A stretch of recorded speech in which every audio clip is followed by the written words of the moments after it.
The next award is for journalism, for outstanding journalism in any medium that has enhanced public and policymaker knowledge about election integrity issues, including vulnerabilities of deployed or proposed voting and tabulation systems, problems in real elections, and election verification methods. That is definitely written by someone at EVN.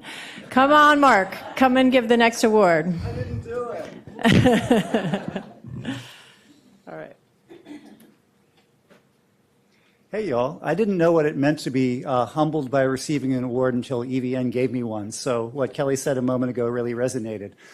I was reminiscing with Kim Zetter last night, a previous recipient of our journalism award, that back in the day, maybe 3 years ago even, there simply weren't a lot of reporters who had day-to-day responsibility for covering this beat and actually knowing what they were talking about.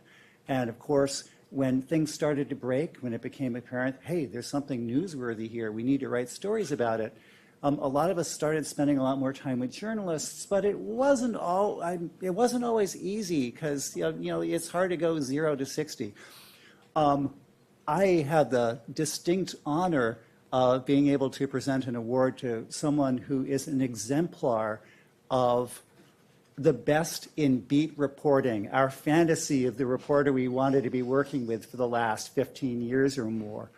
Eric Geller at Politico, and also, by the way, on Twitter, has just hit, I think, a very high standard of fact, of understanding background, of being able to provide context, of being able to report this story and raise everyone's expectation of themselves, of what they ought to understand as citizens.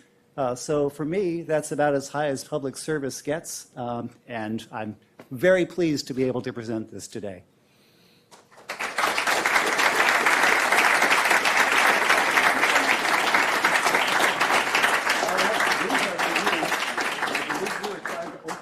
Okay. All right.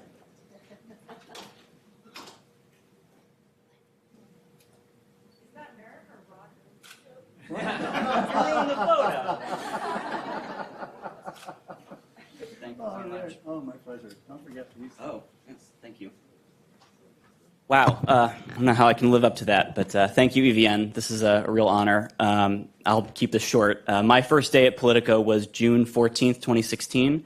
And if that date sounds familiar to anybody, that's the day I was in my orientation and I got a news alert on my phone that the Washington Post was reporting that Russian government had hacked the Democratic National Committee. And I guess you can say that my life was forever changed. I had no idea that I would be writing about election security, certainly not as much as I have. And it's been fascinating to learn about this and bring information about it to the public.